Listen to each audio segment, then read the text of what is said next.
धाकड़ खबर, बेखौफसुमा बेबाक अंदाज।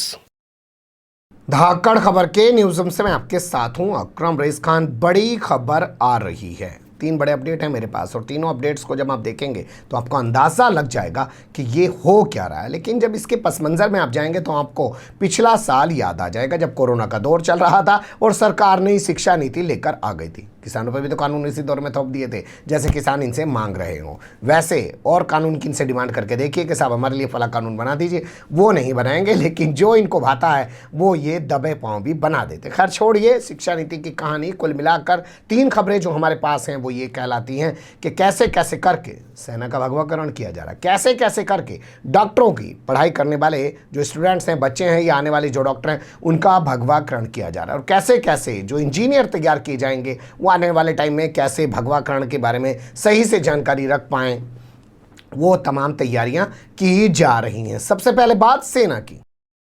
देखिए खबर छपी है जो मैं आपके सामने रख रहा हूं। इस खबर के मुताबिक आर्म्ड फोर्सेस, सशस्त्र बल जो हैं, उनको पढ़ाया जाएगा भगवत गीता और पढ़ाया जाएगा कौटिल्य। जी हाँ, ये हम नहीं कह रहे हैं साहब, ये हिंदुस्तान अखबार में छपी खबर के मुताबिक है। और अखबार में जो खबर छपी है उसमें लिखा गया है कि 2 अधिकारियों ने नाम न छापने की शर्त पर हिंदुस्तान अखबार को बताया कि सेना के जो 2 अंग हैं, फिलहाल जो है नौसेना को छोड़ दिया गया है। उसमें कहा जा रहा है कि वायुसेना को शामिल किया गया है और सेना को शामिल किया गया है इनको। और आर्म्ड फोर्सेज में आप जानते ही हैं तमाम जितने भी पैरामिलिट्री फोर्सेज आती हैं, सशस्त्र बल जितने भी आते हैं, उन सबको भगवत गीता पढ़ाई जाएगी, उन सबको कौटिल्य का अर्थशास्त्र पढ़ाया जाएगा। अब सवाल यहाँ ये पैदा होता है कि ये क्यों पढ़ाया जाएगा, तो इसमें आगे लिखा है कि बाकायदा ये सिलेबस में शामिल किया जाएगा। सबसे पहला काम ये किया जा रहा है कि इसको सिलेबस में शामिल किया जाएगा ताकि सिर्फ इसी बार ना पढ़ाया जाए,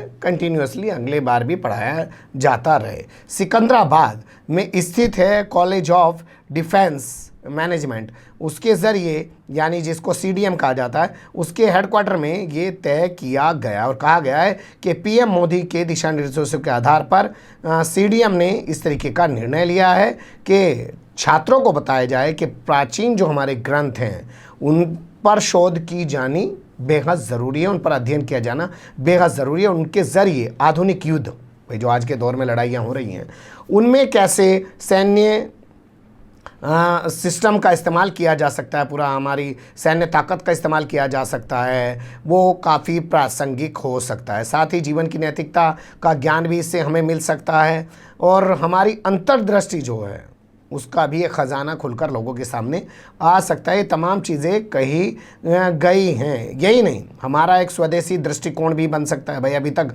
जो सेना का हमारा सिस्टम है अंग्रेजों ही द्वारा तो बनाया हुआ, उसी हिसाब से हम चल रहे। लेकिन जब आप पढ़ोगे जी भगवत गीता, जब आप पढ़ोगे कौटिल्य का अर्थशास्त्र, तो आपको ये भी तो समझ में आएगा कि तमाम चीज़ें कैसे चल सकती हैं। ये तमाम चीज़ों का हवाला दिया गया है। लेकिन कुल मिला के एक देसी लाइफ में कह दो ना जी, भगवाकरण करना है जी, पढ़ाना है भगवत गीता क्या है, कौटिल्य क्या है, और चुन चुन के चीज़ें निकाली जा रही हैं। जो बच्चे अब नहीं जाएंगे उनके दिमाग में पहले से ही तमाम चीज़ें भर दी जाए। अब दूसरी खबर देख लीजिए। ये खबर तो थी सेना से जुड़ी हुई। अब बात कर लेते हैं डॉक्टर से जुड़ी हुई। ये खबर मध्य प्रदेश से छपी है। मध्य प्रदेश में MBBS के स्टूडेंट्स को पढ़ाया जाएगा RSS के संस्थापकों के विचारों के बारे में। जानते हैं ना RSS के संस्थापक कौन थे?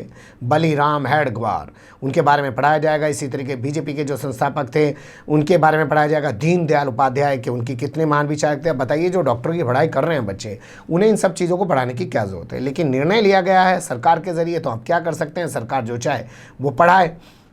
तो ये एक बड़ा निर्णय लिया गया है। यहाँ के चिकित्सा शिक्षा अधिकारी हैं विश्वास सारंग, उनका कहना है कि इससे डॉक्टरों में नैतिकता का विकास होगा और सरकार की पूरी कोशिश है कि इसी सत्र से इस जो पाठ्यक्रम को शुरू कर दिया जाए। बताया जा रहा है कि हेडगेवार के अलावा और दीनदयाल उपाध्याय के अलावा कुछ और लोगों को भी पढ़ाया जा सकता है। लेकिन आप एक चित्र मैं आपके सामने रखूंगा, आगे थोड़ा सा देखिएगा अपने माइंड पे जोर डाल के। महर्षि चरक के बारे में भी पढ़ाया जा सकता है। आचार्य सुश्रुत के बारे में भी पढ़ाया जा सकता है। स्वामी विवेकानंद के बारे में भी पढ़ाया जा सकता है। डॉक्टर भीमराव अम्बेडकर के बारे में भी पढ़ाया जा सकता है। वो चित्र क्या है वो थोड़ा सा समझ लिए। दिल्ली यूनिवर्सिटी में तस्वीर लगानी थी, मूर्ति लगानी थी सावरकर की, तो सहारा लिया गया नेताजी सुभाष चंद्र बोस का, सहारा लिया गया भगत सिंह का। उन दोनों की आड़ में सावरकर की मूर्ति खड़ी करने की कोशिश की गई। हालांकि जमकर हंगामा हुआ और फिर वो मामला टाइम फेस हो गया। अब यहाँ भी आप ये समझ सकते हैं भाई, सीधे तौर पे आप हेडगेवार को पढ़ाते तो हंगामा मस्ता ज़्यादा, सीधे तौर पे आप क्या दीनदयाल उपाध्याय को पढ़ाते तो हंगामा मस्ता ज़्यादा। लेकिन क्या बहाना ले लिया है कि यहाँ पे महर्षि चरक को पढ़ाया जाएगा, आचार्य सुश्रुत को पढ़ाया जाएगा, स्वामी विवेकानंद को पढ़ाया जाएगा और डॉक्टर भीमराव अम्बेडकर को पढ़ाया जाएगा। ये ऐलान यहाँ के चिकित्सा शिक्षा मंत्री की ओर से किया गया और उस सब के लिए उन्होंने 5 सदस्यीय कमेटी बना दी है। बता दें, एमबीबीएस का जो कोर्स होता है वो नेशनल मेडिकल काउंसिल यानी कि NMC तैयार करती है और वही तमाम जितने भी टॉपिक्स होते हैं उनको भी फाइनल काउंसिल ही करती है। लेकिन फिर भी राज्य सरकार के पास लेक्चर किस तरीके के होंगे वो अपने हिसाब से तैयार करा सकती है। तो उसी अधिकार का फ़ायदा उठाते हुए मध्य प्रदेश सरकार जो है वो लेक्चर अपने हिसाब से तैयार करा रही है। कांग्रेस, जो कि आप जानते ही हैं, इससे पहले मुख्यमंत्री थे कमलनाथ, उनका बयान सामने आया। उन्होंने कहा है कि ये एमबीबीएस शिक्षा का भगवाकरण किया जा रहा है। तो पहले सेना, फिर डॉक्टर, अब बात कर लेते हैं इंजीनियरों की। ये खबर दिल्ली से आ रही है। जानते ही होंगे, JNU जवाहरलाल नेहरू यूनिवर्सिटी, वहाँ पे आतंकवाद नाम से एक नया कोर्स शुरू किया जा रहा है और ये कोर्स पढ़ाया जाएगा बीटेक करने वाले यानी कि इंजीनियरिंग करने वाले छात्रों को। इंटरनेशनल रिलेशन, मतलब इंजीनियरिंग करने के बाद जो बच्चे इंटरनेशनल रिलेशन पढ़ना चाहते हैं उनको ये पढ़ाया जाएगा, क्योंकि आतंकवाद तो इंटरनेशनल मुद्दा है, आप जानते ही होंगे। तो 2 साल की ये पढ़ाई बताई जा रही है, उन बच्चों को ये पढ़ाया जाएगा और जिसमें जो टॉपिक पढ़ाया जाएगा उसमें सबसे अहम जो है वो है इस्लामी जिहादी आतंकवाद। आतंकवाद नहीं पढ़ा रहे हैं भाई, आतंकवाद पढ़ाइए ना, आतंकवाद तो बहुत सारा हो सकता है, लेकिन इस्लामी जिहादी आतंकवाद पढ़ाया जाएगा, इसी को लेकर हंगामा मच चुका है। लेकिन हंगामे की बात बाद में, पहले कहानी जान लीजिए।